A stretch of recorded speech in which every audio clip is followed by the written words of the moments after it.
Are you familiar with FBI Special Agents Kyle Seraphin? I'm familiar with the name. Is that yes? I'm familiar with the name. Familiar with the name. Familiar with the name. Let's bring in Kyle Seraphin. He's the FBI whistleblower who helped expose government censorship of our First Amendment rights. Now, we only have this memo because a recently suspended FBI agent called Kyle Seraphin brought it to the public. And we're grateful that he did. Kyle, thank you so much for joining us tonight. He's the host of something that strangely is called the Kyle Seraphin Show. Kyle Seraphin, I can't thank you enough for speaking out. I knew you guys were out there, and I knew it was just a matter of time, but you got a lot of guts putting your face and your name to this. You're doing a service on behalf of the American people, and from the bottom of my cracked and broken heart sometimes, thank you very much. Take a look behind the curtain with a real whistleblower and American patriot. Prepare to embrace the uncomfortable truth because this program has no time for comforting lies. Here is civil liberties enthusiast, Second Amendment defender, and recovering FBI agent Kyle Seraphin. Well, hello, my friends, and welcome to the Kyle Seraphin Show. Today is Tuesday. It's February the 6th, and it must be about 9:30 Eastern Time, 8:30 here in Texas, America, because we are rolling live right now on rumble.com/Kyle Seraphin, and we are going to be bringing you a pretty interesting show. I think we got a lot of stuff to talk about today. I'm calling it priorities because it seems like the folks in power, their priorities are not lining up with yours, and it is not looking good for them in this electoral season. That doesn't mean that we're going to have a fair election, and it doesn't mean that anything is going to change, but it does mean that they're at least hearing it loud and clear. We're going to talk about a whole bunch of that stuff. Before we actually get started too far today, I wanted to start with a couple things. Number one, yesterday was my grandmother's birthday. That's my kid's great-grandmother. She's 94 years old. She had a blessing on Sunday. She had her birthday yesterday. She still sings. She still goes to church. She's mostly doing things on her own, even though she has a memory that's not fantastic anymore. And she's a wonderful lady. So a happy birthday to my grandmother. And then secondly, I was made me think about the fact that I'm ever so grateful for all of you who have joined our chat, who have made this a job that I can actually do. I got to play with my kids in the backyard yesterday, and we were driving around. And what occurred to me is this. Every morning I get up before 6 a.m. It used to be that I woke up before 6 a.m. because I was concerned that the FBI was going to kick through my door. And they didn't have a reason to kick through my door. I haven't done anything that would justify it, but we don't live in a place where a lot of fairness is going on. So I had that kind of concern. And because of the purpose that so many of you have given me to get up every morning and prepare for this show and to meet you all here on Rumble and on X and on YouTube and the various places that we see you, I'm just looking over to see where the numbers are. And there's folks on all those different platforms. Because of all of you, I'm really grateful. I have a purpose in the morning that's more than just panic. And so I just wanted to say a big, sincere thank you. It's why we do this show. And for all of you out there that have joined our chat, I know there's a bunch of you guys that are enjoying each other's company as well. And so that's kind of an amazing thing that has happened with this show. Very special to me, especially the fact that you guys get together and do this Twitter space. A little shout out to Being Canceled. If you haven't joined the Twitter space, you guys can join Twitter or X, whatever they're calling it right now, and do they have a Sunday night space where there's some really intelligent conversation going on. Our audience is excellent and clearly has a really strong concern for what goes on in this country. Your priorities are correct. It turns out that our leaders are not. But that being said, today's podcast is brought to you by Catholic Vote. I'm going to throw them on the screen real quickly, and then I'm just going to show. Look, that's Catholic Vote. You guys know how to get there. It's catholicvote.org. Get the loop. Here's the plug for today's loop. The Catholic Vote loop is the basis for almost all the stories that I found this morning. I either found them independently and then they were in the loop, or I found them in the loop and then I went and we're going to cover them. And before we get even rolling any further, I've seen it in the chat already and I saw it. A couple of my buddies called it out. Just condolences to the family of Toby Keith, died at 62 years old yesterday from a pretty awful form of cancer. And I had a strange little connection that I crossed paths with his family when I was living in Oklahoma. I went to school in Oklahoma and I was a DJ. Yes, I had another job that my buddies didn't know about. I was a DJ for like a year and I would do birthday parties and bowling alleys and stuff like that. You can imagine I know how to talk on a microphone and I can play some music. And his daughter was at the dance and came up and said, my dad, can you play my dad's song? And we did. And I was a little incensed at the moment because I thought that was kind of selfish. But you know what? Loving what your dad does is actually not selfish at all. That was a much younger version of myself kind of feeling that. And looking back on it, how lucky for him to have spent like just a wonderful life, I think, and really sad for his passing at 62. Too early. All right, let's get into it, shall we? Let's get into it right away. Like I said, we said thanks to our first folks. This is today's opening story. It's something that many of you have not heard. We had the Supreme Court rule against affirmative action quite recently and said that they cannot discriminate. They cannot look into race when it comes to the way that they do admissions, except apparently at West Point, one of our most prestigious institutions, one of our oldest military colleges, and the American Military Academy at West Point apparently can continue to look into race. So I've got two different little coverages here. It's worth you guys looking at both of them. Let's consider what the enemy, the New York Times, as Andrew Klavan calls it, a former newspaper, has to say, and we'll also consider the Washington Post, two leftist sources. Once again, it's about the phrasing, is it not? It's always about the way that they phrase it. The Supreme Court won't block use of race in West Point admissions for now. So what they've done is they've rejected an emergency request to temporarily bar the military academy from using race, which means that we're going to have another admission season, most likely that also considers race. That's the issue. And the court has rejected this thing. The hope was that they would have an injunction. That's what this group was trying to do. The Supreme Court declined on Friday to temporarily block race-conscious admissions at the U.S. Military Academy at West Point, clearing the way for the school to continue considering race, in just absolute antithetical fashion. It's priorities here, folks. The priorities are race. I'll just tell you what they are. Race, January 6th, and abortion seems to be the leading pieces here. It's this old school garbage identity politics. It doesn't work in the favor of the country, but, in the short term, I guess they're winning. The court rejected the order for emergency relief from a group that was called Students for Fair Admissions. It's a conservative group. Yeah, of course, they're a conservative group. How about they're just for fair admissions? That seems like something we should all want. That has repeatedly challenged affirmative action cases in college admissions. So the lawsuit will move forward. The justices will get a chance to act on it, but it won't be able to do it before they stop the application process. This was the goal. The application stopped January 31st. So they were trying to get this thing pushed through, and it didn't make it. The court order said that the record was underdeveloped and that the court's denial should not be construed as expressing any view on the merits of the constitutionality of this particular question. They successfully challenged the race-based admissions in Harvard and at the University of North Carolina. They're just going around the country and kind of challenging these things. It was very interesting to me.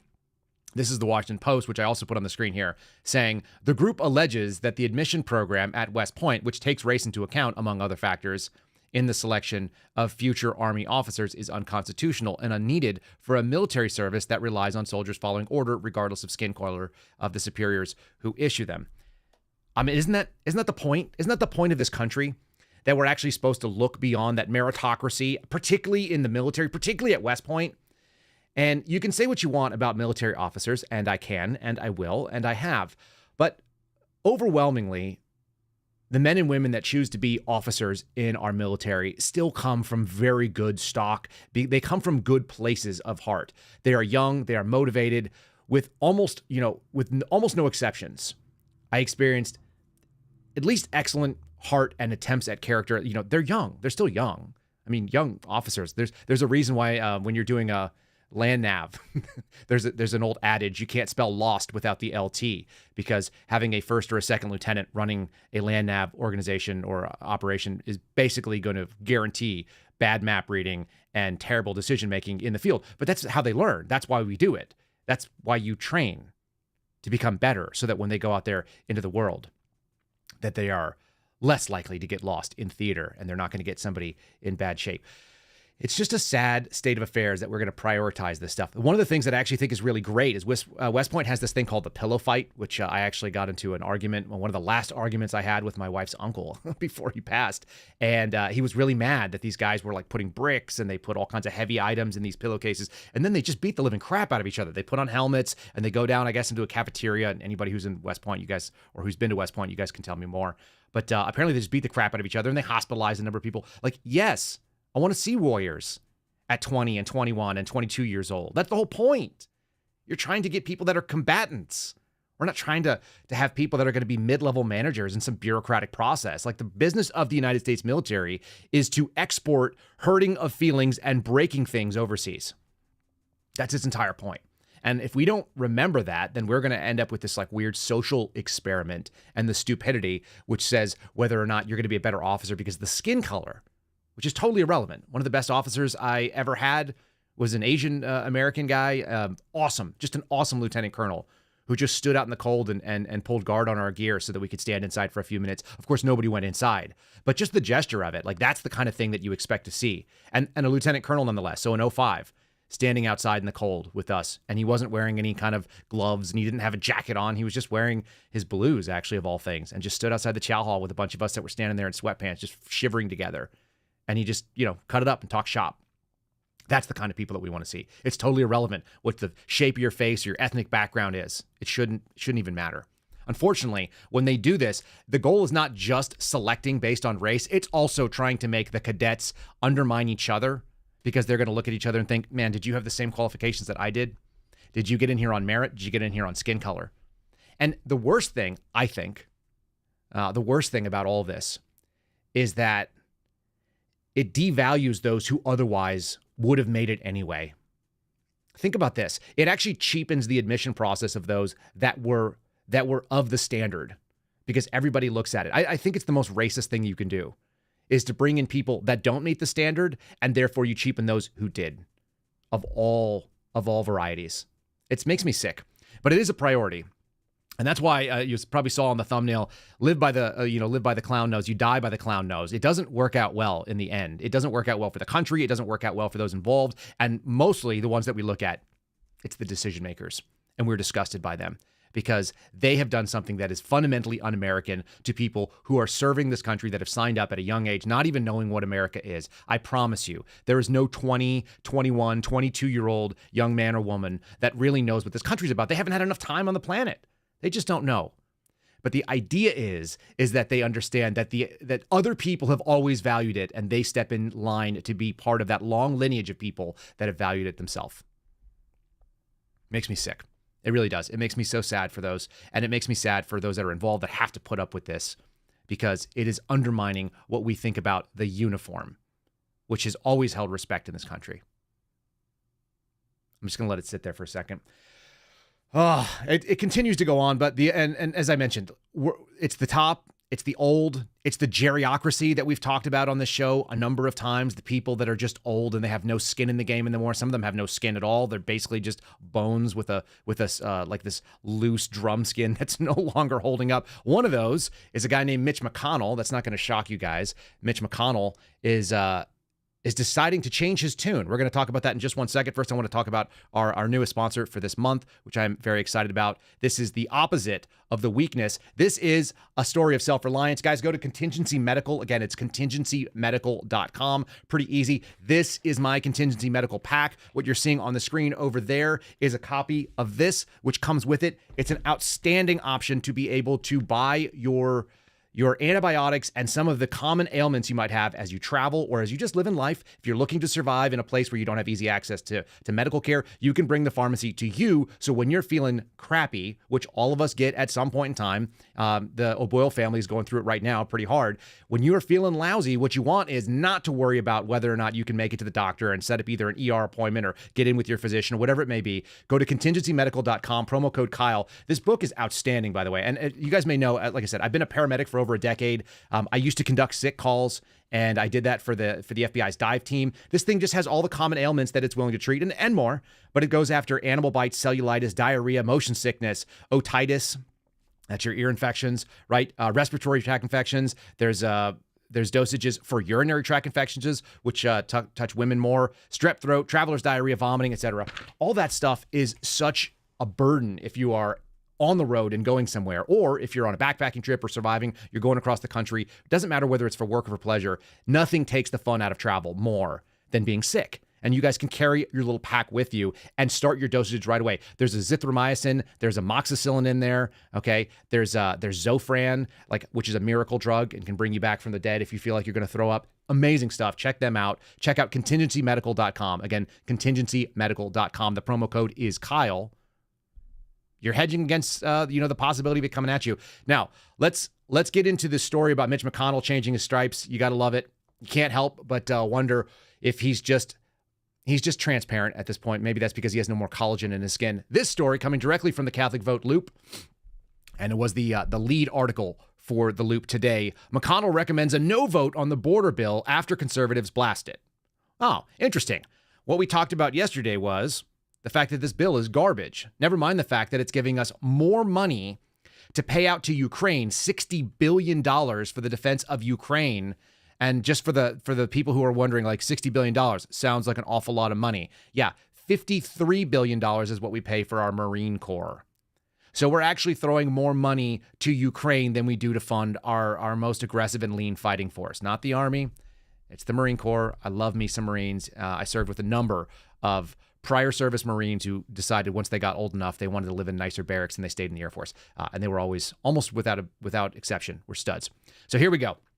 Senate Minority Leader Mitch McConnell, Republican from Kentucky, is reportedly recommending that Republicans block the chamber's controversial border bill. Oh, now it's controversial after numerous Republicans in both the House and the Senate have vowed to kill it. He doesn't want to have that death recommending the wrong side. McConnell cited the overwhelming number of Senate Republicans planning to vote against the measure on either substance or because they wanted more time. According to Punchbowl News, this is Breitbart reporting. Of course, Catholic Vote is quoting them. The longtime Republican leader has spoken in favor of the deal previously, didn't express any personal hesitations about the legislation with his colleagues, but then he said the political mood has shifted. It tells you everything you need to know. These people are not men of principle. Mitch McConnell, a political animal who you guys have called the turtle in the chat. I think they've also called him Glitch and Freeze or Frozen. We could call him Elsa, if you're like what my kids like to watch. Very interesting. This was a discussion between James Lankford. Now, you guys remember I played the clip of James Lankford the other day, and he was saying it absolutely doesn't do all the things that it says it does. It absolutely does do it. And James Lankford, I've seen a couple of people calling for this on social media. I would love to see some bigger political talking heads talk about this. This guy's career should be over on this. $118 billion in the bill. The negotiations were between Chris Murphy, Democrat of Connecticut, who's absolutely the worst, and Kristen Sinema, who is now an independent but still a Democrat from Arizona, and this guy, Lankford, who's out of Oklahoma. Another Oklahoma reference for the day. What on earth, people? What on earth are we doing? Let's get some of these scumbags out of there. They're willing to lie to your face on Fox News. They're willing to do basically every single thing that they say that they won't do, as long as you're not paying attention. And Sinema's got this big social media push right now. They've launched an entire website to try to get the truth on it. And they're like, oh, it doesn't do what it says it does. It's just, even though you can read the plain text, either she hasn't read the bill or she's openly lying to you. It's disgusting. And I don't want to see it. Now, we got a little clip from Chuck Schumer, and I've got one from Kayleigh McEnany. We'll start with Kayleigh because that will make you less sick. Then we'll do the Chuck Schumer one, and then you'll get my response on that. So here's Kayleigh talking about some of the audacity of this particular legislation that they're trying to pass. Imagine you're a single mom in this country. You're working 2 jobs. You barely have time to see your children. You are desperately trying to afford diapers, to afford formula. As Harvard Public Health Magazine says, 1 in 2 families have trouble affording diapers. And many of these women, single mothers, fall into this category where they do not qualify for federal benefits, but yet they're struggling to achieve the American dream, to buy a house, to afford for their family. And you look over, oh, wait, if I cross the border illegally, Mayor Eric Adams is going to give me a credit card? Give me a break. What an insult to every single hardworking mother in this country, especially those who can't afford to buy diapers for their child. That seems like a pretty simple take. She's actually talking about something even worse, the fact that in addition to try to bring in 5,000 people a day, and by the way, they've tried to actually define the word so that it doesn't include the adjacent nations to us. Go figure about that one. They're actually trying to downplay the people that will actually be considered as illegal aliens. That's part one. And then secondarily, you've got Mayor Adams, who we showed you getting out of a garbage truck the other day, who's into political theater like anybody else. He actually has this new policy where they want to give out $1,000 a day on these prepaid, or $1,000 a month rather, on these prepaid credit cards that will get refilled that the city of New York will pay for. So come to New York illegally, get a job illegally, work around in the area and be able to collect money. And by the way, the government will subsidize you. It is a slap in the face to the working poor in this country. And it's always like this. It always turns out that the people who are hardest hit by those who will come in and work for less without government subsidies, but with government subsidies, it's even more atrocious. The people that will come in and work for less money, they are always going to be the most hated by the working poor. That's who they're pulling things from. That's who actually is the most direct affected by these bad policies. Imagine if you're working a low-wage job and someone's willing to come in and undercut you because they've got a $1,000 a month subsidy from the city you live in.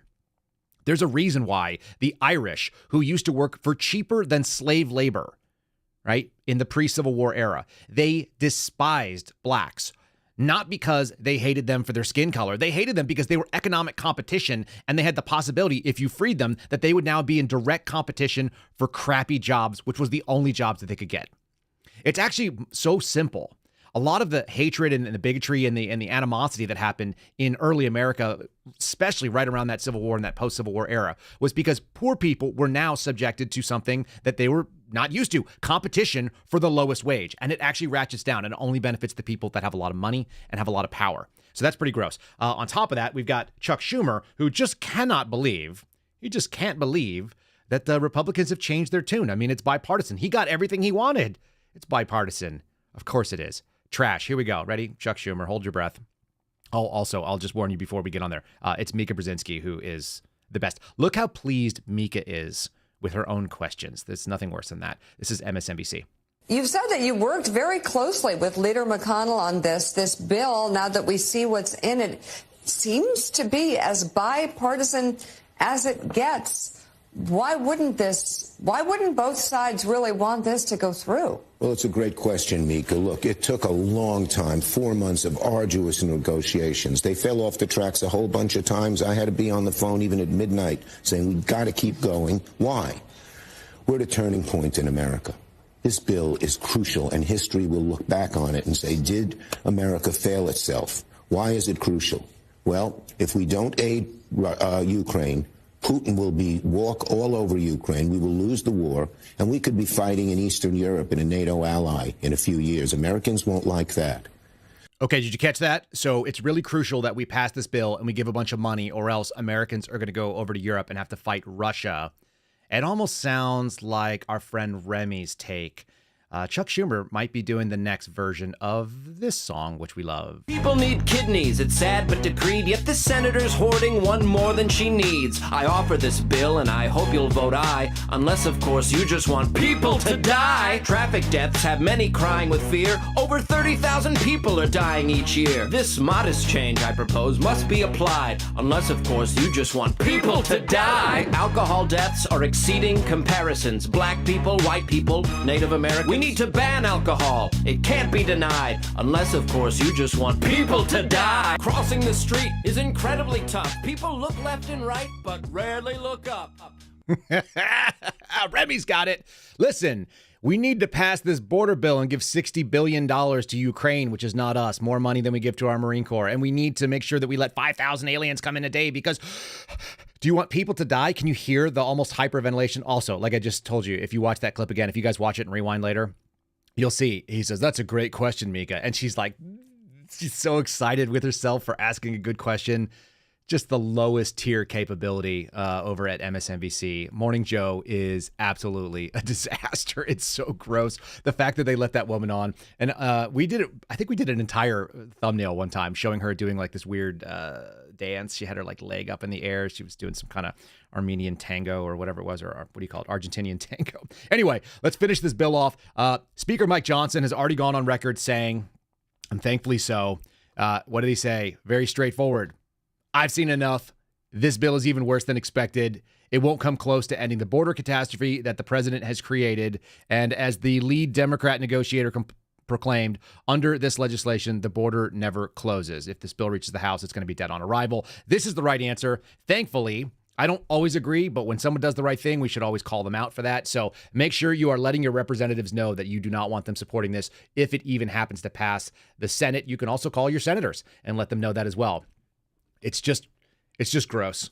It's gross that they are so willing to throw our money away and to disrespect all of us because the priorities of these people are not the priorities of the American people. Even if you were to go and talk to compassionate leftists, not liberals, not our folks that we could actually even probably have a conversation with that are on the political left of center and too far maybe to the left. I'm talking about the people on the far left. Even they shouldn't want this stuff because it results in something awful for the people that they theoretically lionize. It makes no sense. You can't back this stuff up. You really can't. I hope you guys appreciate a little people will die because that's always fun. Now, priorities. We've got a guy who is losing it in office, do we not? He's just falling apart. And in addition to falling apart, he's now talking to dead people? Yeah, that's right. So Fox News reporting, you guys may have already seen this clip, but we're going to play you the video of Joe Biden confused. And he says that he spoke with Mitterrand, who was the former president of France, a man who died when I was in high school. Yeah. So that's an interesting conversation. Joe Biden's never been a liar, isn't that right? Like Joe Biden always tells us the truth. Is it possible that he's so old at this point that he's now seeing and having conversations with dead people, with dead leaders? It's possible. We can't rule it out. Let's play this confusion. Let you guys get a little taste of it. You can see what he's all about. Of course, the most important thing is he's letting you know his priorities because he's bringing this up not because he's talking about how much he loves dead people or his faith, that there's an afterlife or anything along those lines. What he's talking about is January 6th was really, really bad, okay? And that's what he's going to try to campaign on. And by campaign, I mean hide in his basement and not talk to people except the dead people that are in his head. Here we go. You know, right after I was elected, I went to what they call a G7 meeting, all the NATO leaders. It was in south of England. And I sat down and I said, America's back. And Mitterrand from France looked at me and said, you know, how long you back for? And I looked at him, and the Chancellor of Germany said, what would you say, Mr. President, if you picked up the paper tomorrow in the London Times, and the London Times said, 1,000 people break through the House of Commons, break down the doors, 2 bodies are killed in order to stop the election of the Prime Minister. What would you say? I never thought about it from that perspective. What would we say if that happened in another democracy around the world? And the whole world watched. The whole world watched. And what's going on? Well, guess what? It's not going to happen. You know what's going to happen if he loses. He's going to lose. You know what's gonna happen if he loses. He's gonna lose. Did he just completely get off the rails? He was out there speaking at a campaign event in Las Vegas. This is what he did. This was on February 4th, so just 2 days ago. Confusion would be the right way to talk about that. A man who's just bumbling his way through semi-reality. Somebody said he had called out a dead lady, a labor organizer, not too long ago as well. We remember that. So, the man is slipping. Nothing against people who are old or slipping. I have dealt with and treated dementia patients. I have a ton of compassion and sympathy. You don't hear about that a lot from me, but I do. I really have. I've seen people just decline. There is nothing sadder than watching the mind get away. And then the other thing is that the rage and the confusion, it's natural. It comes from fear. Do we really want a fearful, doddering man who's yelling intermittently and can talk to dead people and doesn't know what's happening anymore? Like, I can't buy it. It's the reason why so many of us have an issue with the 2020 election. I had somebody say, is this going to mean that when they figure this out that they'll reinstall Donald Trump? No, that's not what happens. We're going to have to wait till the end of this year, see how it goes. But this man is not fit for office. Even just looking at there, I mean, his own party should be ashamed of what they're doing and running him. It's totally bizarre. So he recounted this story. Again, apparently this actually came when he was talking to Macron, but he's just started mixing names because he doesn't know who's who. I love the America's back sort of piece of this. America's back because Biden's in charge, really? Does anyone feel that way? Meanwhile, we've opened up a war in Ukraine. We've opened up a war again in the Middle East. We're looking at probably an invasion of Taiwan under his watch, which I have some pretty good authority that have been telling me that if it's going to happen, it'll happen in the next couple months, which is not great. That's not good for us. You know, as my buddy said, I hate fighting in the winter, so I guess there's that. But yikes. This guy has basically opened America's vulnerabilities up in total, everywhere. And meanwhile, he's talking about January 6th. So I've got a little video about January 6th. You guys remember the fake January 6th commission? It's Benny Thompson. We actually talked about Benny Thompson the other day when we were discussing the letter that he wrote, basically demanding that the TSA start watch listing anybody that flew into the capital region. This is the story we covered with Sonia Labasco a number of times. It's what the Federal Air Marshal's National Council has been really big on talking about, right? The issue, this is the quad S's. You guys can go back and look at Uncover DC if you want to read any of the coverage there. And Wendy Mahoney did a great job of breaking down that piece. But essentially, this guy who was in charge of the Homeland Security Committee at that time, Benny Thompson, apparently he doesn't know what happened on January 6th. You know, the single most important thing that could have happened on January 6th, dropping explosive devices, the potential assassination of their future dear leader, cackles Kamala. And this is a very, very telling exchange. This is Thomas Massie, again, just hopefully he stays like this, dog with a bone, running after whatever in the hell is going on in Representative Thompson's mind.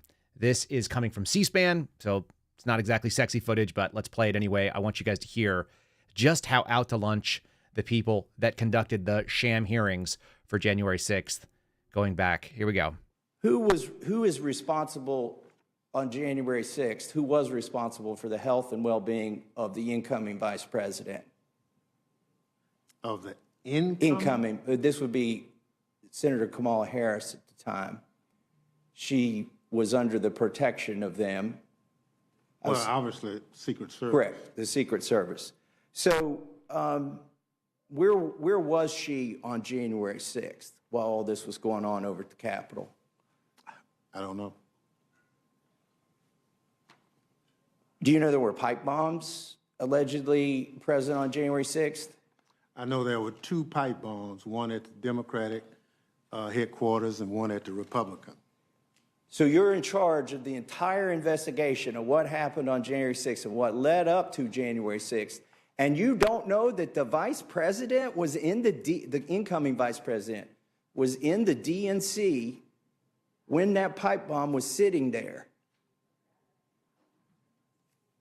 I don't, you know, we did not, our investigation was looking at the facts and circumstances.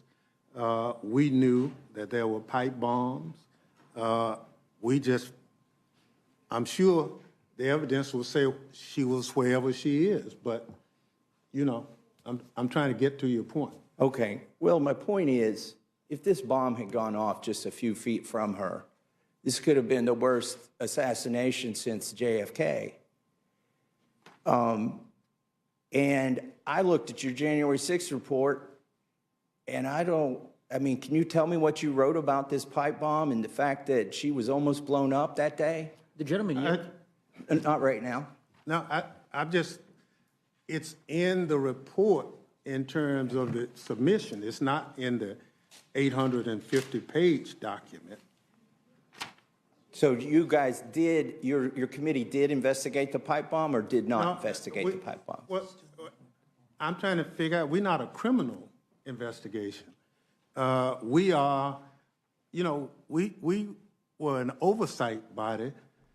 I won't subject you to any more of that, but if you're watching on our Rumble channel, which is where you need to go see this, or you can find it on social media, Thomas Massie tweeted this out as well.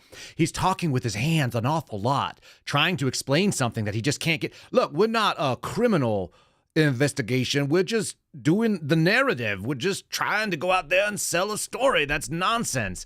You didn't know where the vice president of the United States, the future vice president of the United States, the second number 2 person in your party was when they were bombs, and you don't know anything about the bombs?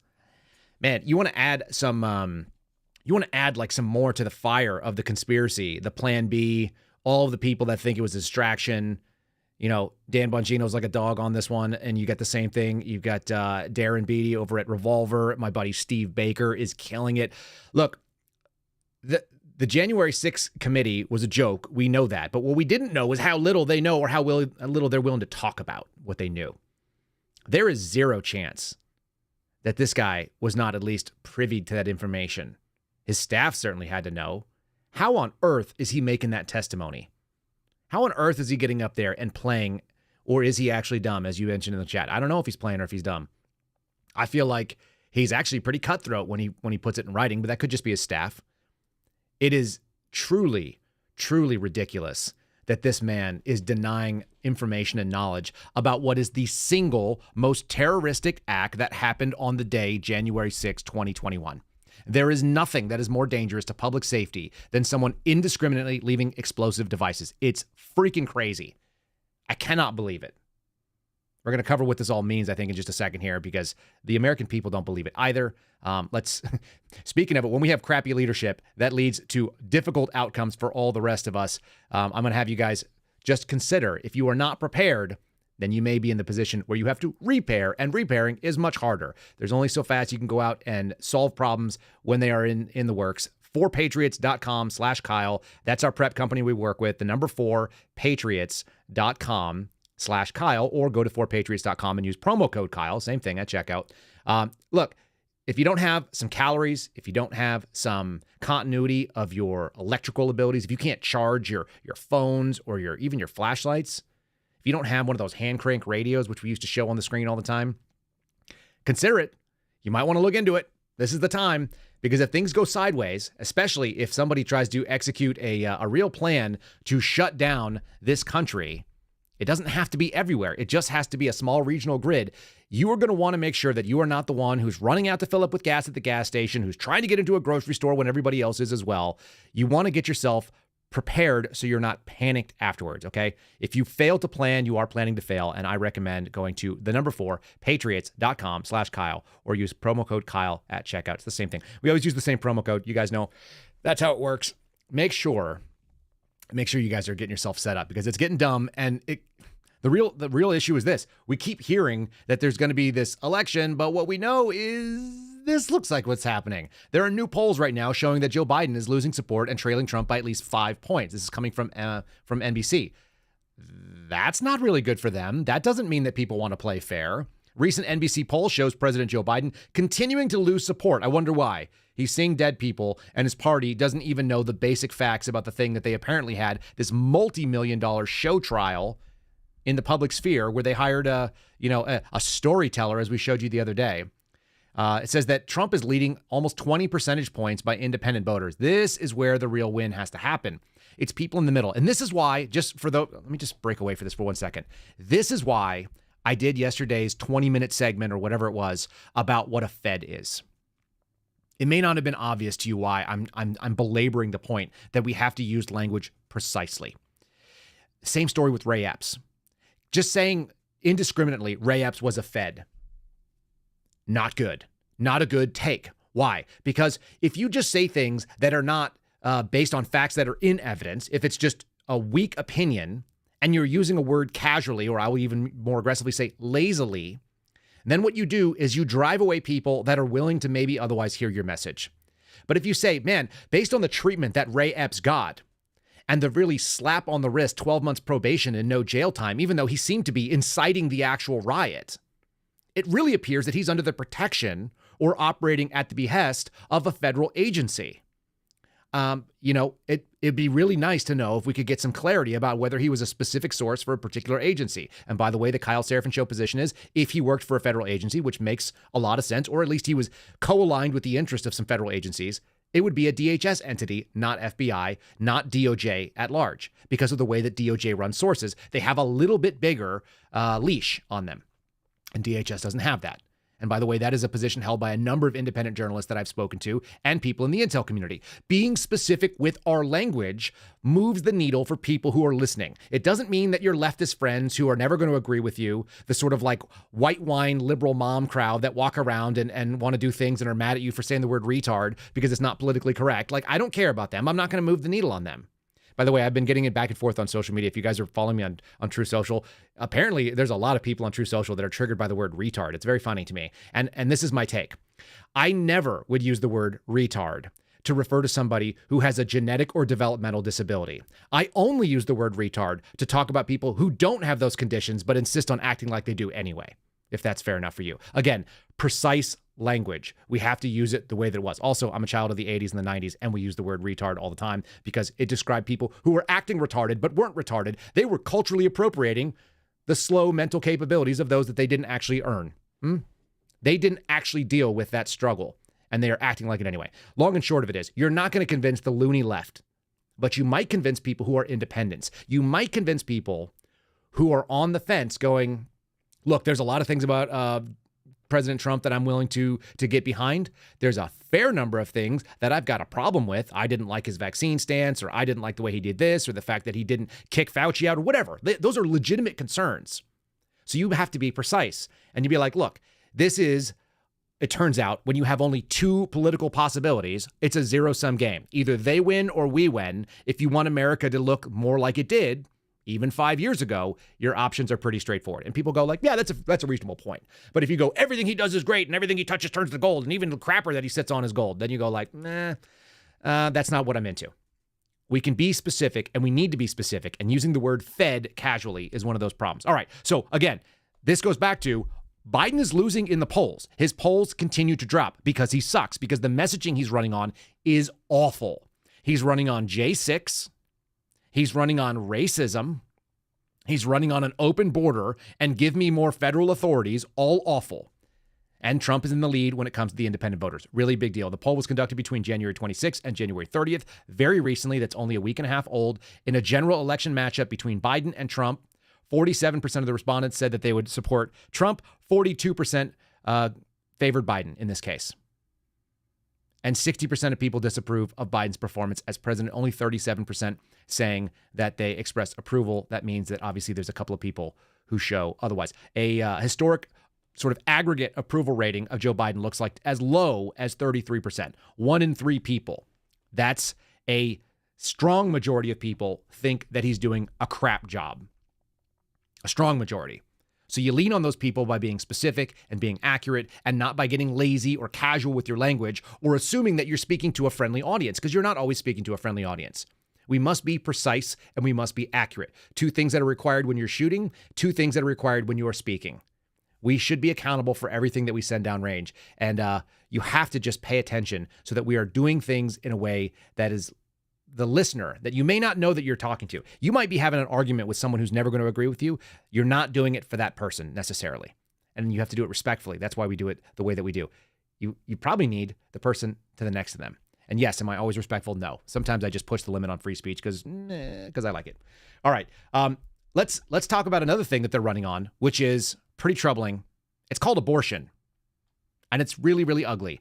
I missed this story in November last year. I will be the first to say it. Project Veritas has kind of fallen out of the news cycle for me. But in their last couple things, they actually published something pretty good in late November and in early or mid-December.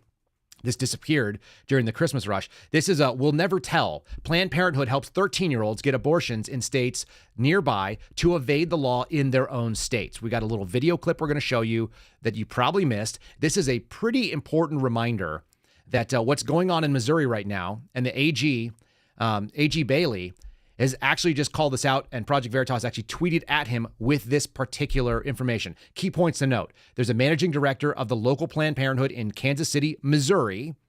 They may have a state line that runs right down the middle of that city, but on the Missouri side, you can't do something. And then they are talking about, we'll never tell parents. We bypass without parents. Just make sure you tell them when you call. We can cut off our letterhead. All these other things. We'll let you do it in their own words. But the goal is to take a young child who's claiming to be pregnant and move them across state lines in order to get an abortion where it actually is legal, because Planned Parenthood doesn't care what state they're in.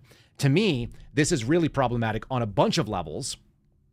There are so many parts of this that are problematic, but let's just start with them in their own words. I'm not going to play the entire video. I'm going to play a chunk of it. And then I'll recommend, if you guys want to, you can always go find them. You know where to find them, either on social media or you can find them on their own webpage, projectveritas.com. I'm not shilling for them. I'm just saying this is a good story and we should cover down on this. You guys should be aware that this is happening, especially if you've got young girls. All right, here we go. How old is she? She's 13. Her parents don't know yet.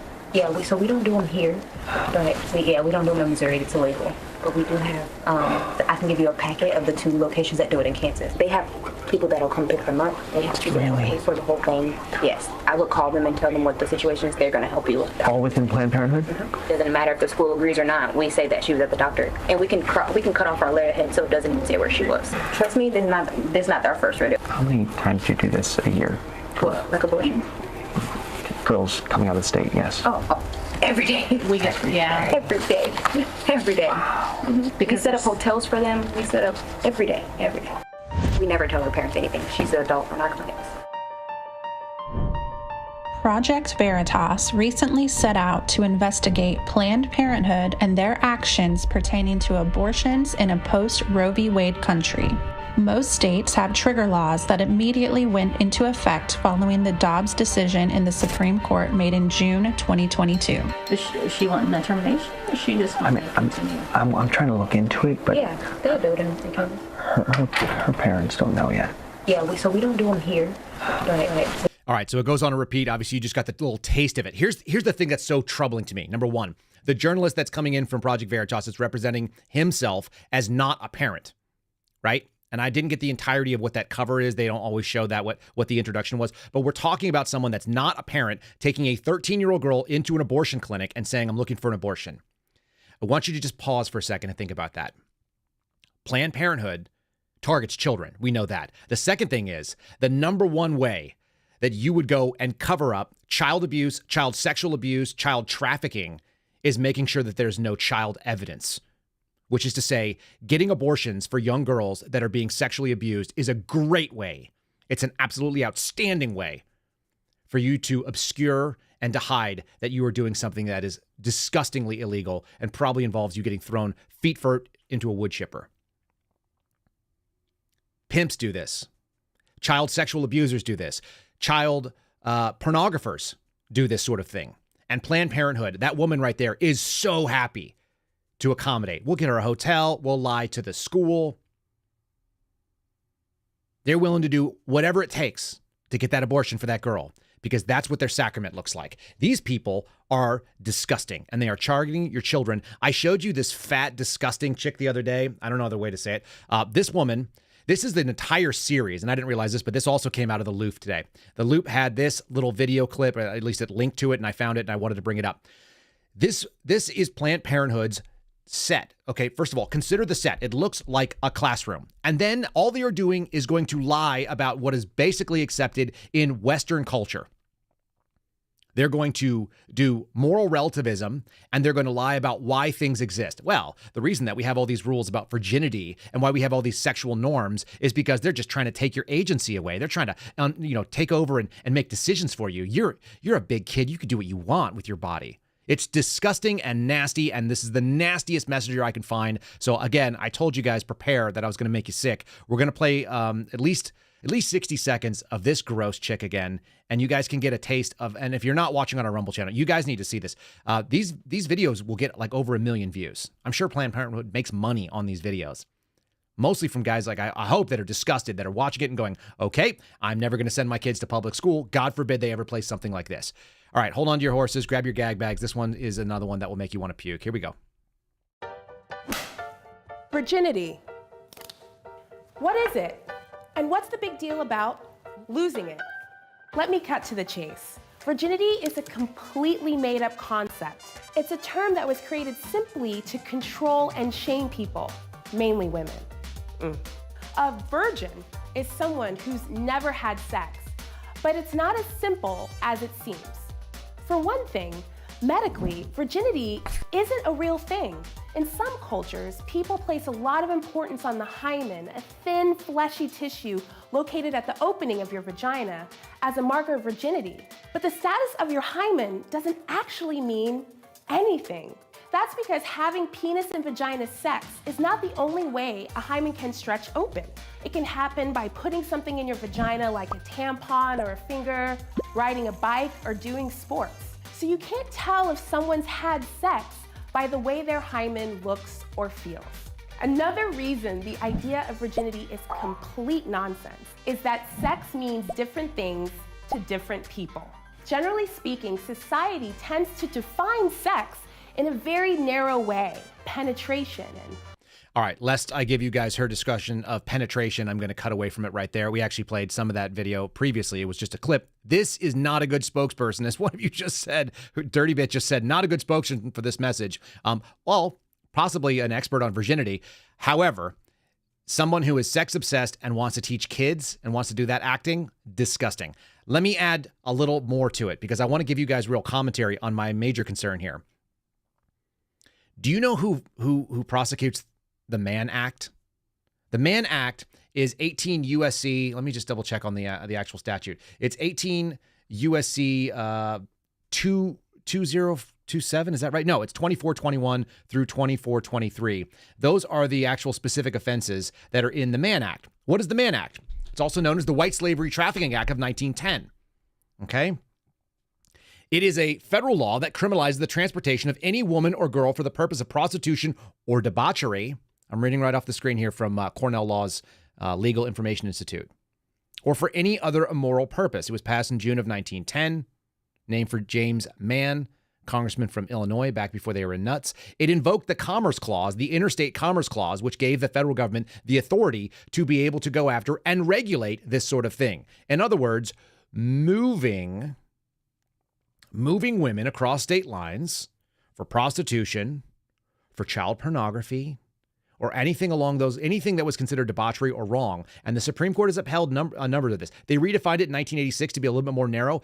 It still holds a number of these tenets, and I cannot find for the life of me what the pattern jury instructions are. So if you're an attorney and you're used to this, by all means, look at it, throw it in the chat, in the comments. I will actually have Catholic Vote cover it in another one of these, and we'll put it up on the screen. What I want you to know is that there are cases that arise about this. Guess who investigates this stuff? You're going to be shocked. The FBI. The FBI is the organization that is tasked with investigating Mann Act violations. Do we have any belief that the FBI is going to go after and investigate Planned Parenthood for providing abortions to children crossing state lines without their parents' consent? I don't think they are. When I was working in the Albuquerque division in Las Cruces, what we found out is that there were exactly 2 abortion clinics. There was one of them that was a surgical facility in Albuquerque. There was one of them that was down in Anthony, New Mexico. It was a pill mill. And they were willing to go after the Catholic ladies with an ultrasound machine. They were not interested in doing that. We actually had members of Planned Parenthood, the management committee for the state, came in and spoke with our agents in the national security setting. Why? Because they were concerned that there might be new violence only because, Texas passed a heartbeat bill. And apparently that's going to turn into violence, even though there's never been any. It's absurd. It's disgusting. The FBI is ideologically aligned with going and protecting Planned Parenthood, not investigating Mann Act violations, which it should be looking into, particularly with videos like that. That's not new. That's like 2.5, 3 months old at this point. Why are they not looking into it? All right. I'm going to keep going. We've got a couple more things we're going to cover down on. I know I've grossed you out for enough. Let me tell you about one of our other favorite sponsors. Been here since the beginning with us, just like some of you. Really grateful for them as well. They have made this thing possible. They made the show possible. PatriotCoolers.com. You guys can go to PatriotCoolers.com, or you can follow them on social media at Patriot Coolers. Outstanding looking drinkware, great looking coolers, soft and hard-sided. Today, I'm holding on to this one right here, which is the 19-ounce, my black coffee mug. We just sent Mark Naughton. One of you guys asked me the other day on Sunday, hey, what's going on with Mark Naughton? Well, we're getting him kitted out, and of course, I had to send him some Patriot Coolers as well. And he was like, man, those are really nice. He's really into it. So you guys will probably get some fresh reactions to the Patriot Coolers game. Use promo code Kyle. It saves you 10%. PatriotCoolers.com, promo code Kyle. Save that 10%. If you spend $50 or more, like I always do, every single order I've had has been over $50 because I go out and get a couple things. I'll get a tumbler. I'll get either a cooler or whatever it may be. I'm always adding up on there. And then I always add like a second. They have different types of tops. So you can get the snap tops or the screw down tops and so on. Anyway, I get all those things. Check out PatriotCoolers.com. Use the promo code Kyle. That lets them know that we sent you. If you sign up and do the military discount, it's the same as what we give you, but they don't know that we sent you. So, help us out if you're interested, and we do appreciate you guys supporting our sponsors. Don't go buy something you don't need, but if you're in the market and you're ready to get rid of it and consolidate and have something that says Patriot like you, go ahead, check out my friends over at Patriot Coolers. Great folks, great people. All right, what else we got on here? Because we're talking about kids. I don't know if this is aligned, but I did see this.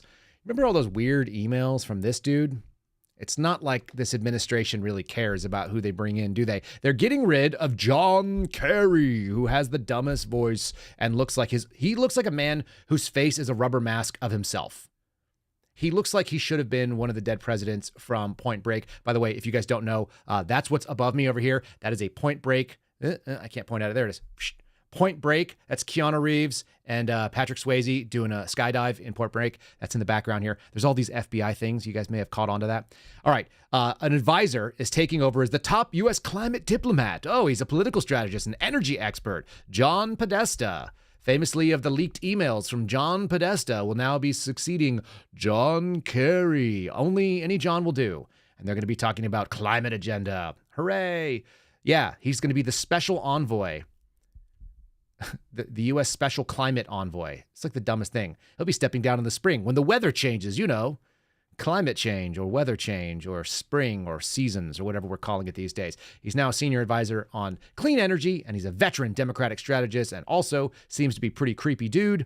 He is the founder of a number of different organizations, particularly the one, I can't think of what it is, but it's the, it's just escaped me. It doesn't matter.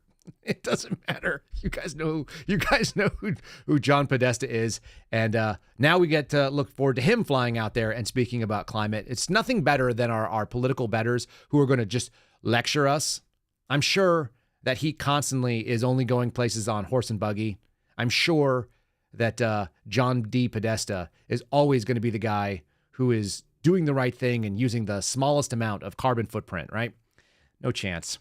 But if it wasn't for hypocrisy, if it wasn't for a double standard, would Democrats have any standard at all? Probably not. Probably not even a little bit. All right. So we're not done yet. I got a couple other things. First of all, I want to show you one of my favorite memes of the day. This is apparently this is like the face of the modern immigration bill. We talked about it a little bit earlier, but I had this saved for later in the show. Kaboom. Look at that. This is from Grand Old Memes. Just want to give credit where credit is due. That is that migrant or immigrant or illegal a-hole that was fighting a cop that was let out and decided to flick off the American people. And fantastic. If you're not seeing the visual here, Joe Biden is putting the Medal of Freedom on his neck and thanking him for his service to this country for fighting New York cops. I think that is exactly the reason why Biden's poll numbers are tanking. That's their priorities right there in one nutshell.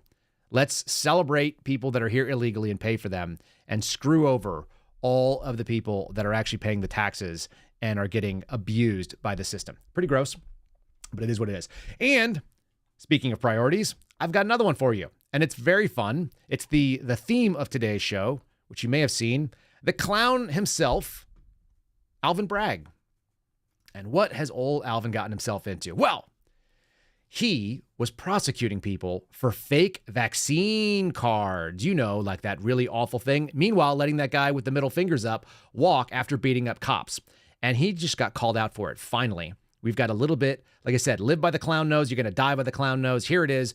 A judge blasted Manhattan District Attorney Alvin Bragg, who of course is going after Donald Trump as well, for trying to throw the book at two New Yorkers who bought fake COVID-19 vaccine cards. This is coming from the New York Post, reporting the last 2 days. Despite routinely going easy on others charged with far more serious crimes, this is that weak on crimes attitude that is making New York City what it is right now. It's allowing people who fight cops to get away with it. It's allowing guys who saved people's lives potentially and had to choke out some lunatic homeless guy going to jail. Another one of our Marines doing the right thing, trying to save the innocent life, just the way he was probably trained, just the way that his attitude, just like our friends over at West Point. And in the ruling issued this week, State Supreme Court Justice Brendan Lantry dismissed the felony charges against this pair who were not publicly identified, calling the case overkill. Shocking. J.O. was a nursing student, R.V., an employee with the City Department of Environmental Protection, among hundreds accused of buying fake vaccine cards from a New Jersey stripper called Jasmine Clifford. Now, folks, I know you're all wondering, because I was wondering too, was it really a New Jersey stripper? Is that really who was providing people with this? Yes. And the New York Post covered that quite a while ago. I would be wrong if I didn't show you this New Jersey stripper. This is PG-13, but there she is in all her glory. That's Jasmine Clifford, allegedly charged anti-vaxxers $200 for a phony vaccine card. The hair, the outfit, nothing says New Jersey like everything you just see in that picture. There's something really special about that. Anyhow, the two that were actually prosecuted were just among 16 people that were cherry-picked to prosecute and charged with felony criminal possession of a forged instrument. And of course, the judge saw right through it and said, "Are you out of your damn mind? This makes no sense. Why on earth are we wasting our resources? Why are we wasting our time? And why are we going after just people who pay taxes, who are just trying to move on with their lives and not get this stupid vaccine thing, which is a nut? It's just like, it's an absolute nutty idea. They threw out tons of people that were working for the city of New York and people that were just trying to do decent work. They wanted to be a nurse, God forbid, in the middle of a medical crisis, and they didn't want this garbage shot. Go figure. That's what the priorities of this administration are. That's what the priorities of people like Alvin Bragg, who are obviously working with people like DOJ, which is running the priorities of the Biden administration. And that is why those poll numbers continue to tank and why Donald Trump's numbers are looking better. Look, as long as this is about the Biden administration is going to look awful and terrible. It will not get what you want. All right. I think that's what we have for the day. There's not too much more to it, but let me just say this. I wanted to do a substitution, and I'm going to just see if we can get a ruling on the field. I wanted to substitute the dad joke for a slightly long-form piece of content that you should know about. There was a SWAT training, or a SWAT competition, if you will, that goes on in United Arab Emirates every year. And they bring all the top SWAT teams from all over the world, and everyone can go in there, and they fly out there, and they do this like real fun thing, and they do a competition. And so I'm going to show you one of the 5 contestants that are putting a female team, a DEI team, an all-female SWAT team, is going to compete in this the SWAT challenge. So I'm going to show that instead of the dad joke if you guys are opening, and we're going to send it over to Professor Chang to see if that makes sense. I'll allow it. Okay, so it sounds like we're going to be able to do this. We're going to run a few minutes of this video. By the way, this is like a 10 or 12-minute video. I chop down, and I'm just showing you the fun parts. We skip ahead from some of the awfulness, but I got the highlights. This is the highlights of the Chilean women's SWAT team running the UAE SWAT Challenge 2023. I don't know what it is. Here we go. These ladies are killers. Vamos.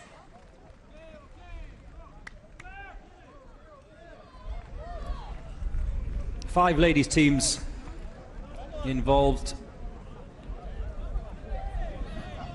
in the UAE SWAT Challenge this year. Belarus, Thailand, Chile. 2 teams from the Emirates. Oh! The first one to get wet in the ice bath today. And, well, they are stuck in the middle of that zip line.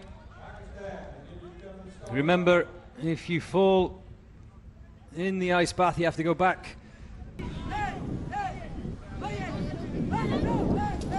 Oh! 3 team members in the drink. Oh, it's all going horribly wrong. Considerable. Well,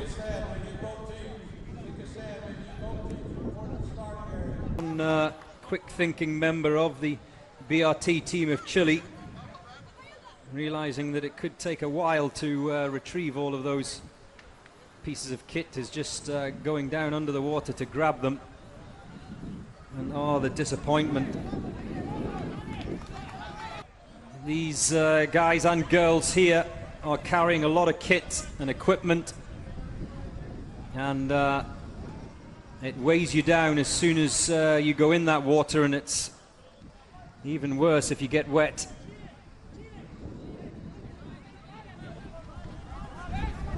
Well, they're not giving up. They're not giving up. Let them go, let them go. Let them help each other out.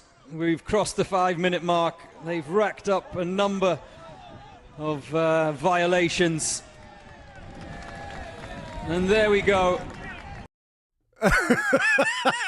It's so bad. It's so sad. You know when the commentator's like, let them go. Oh, God. By the way, I chopped out like minutes of time where they're just hanging over the water pit. And if you're not watching on Rumble, this is what you missed out on. A bunch of relatively attractive looking females dressed up in, you know, SWAT kit, and then they're running slowly, and then they get to the zip line, and then they just stall out in the middle of the, they're just hanging there until their arms basically give up. We call it the pump clock. When you're holding on to something and eventually your forearms are going to give out and you're just going to fall, and they all just fall in the water, and guns come flying out of their holsters. There's safety violations left and right. And then one lady just puts a rifle on the ground and climbs into the water to go get the guns.